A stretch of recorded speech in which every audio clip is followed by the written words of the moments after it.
তাই আপনি বাংলাদেশের প্রধানমন্ত্রী হলে বাংলাদেশের একটা পরিবর্তন করতে পারবেন, এটা কি করবেন?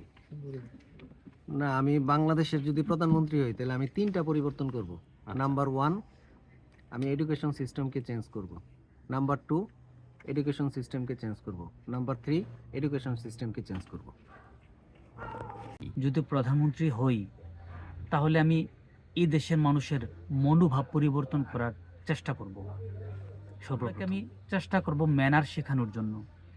এই দেশে সবচেয়ে প্রথম যেটা দরকার ম্যানার শেখানো। ম্যানার না শিখাইলে এই জাতিটাকে কখনো পরিবর্তন করা যাবে না।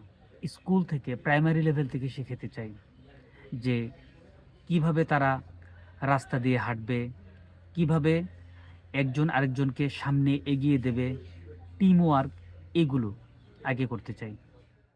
আমার ধর্মের দিক দিয়ে পরিবর্তন করবো, খেটে খাওয়া মানুষের দিক দিয়ে পরিবর্তন করবো, বেশিরভাগ আমার কৃষি কাজের দিকে পরিবর্তন করবো, কারণ মানুষের বাড়তি বেশি, খাদ্যর দিকে বাড়তি কম।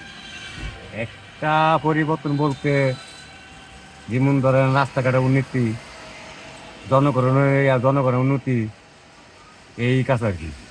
মাদ্রাসা স্কুল করবো আর কি।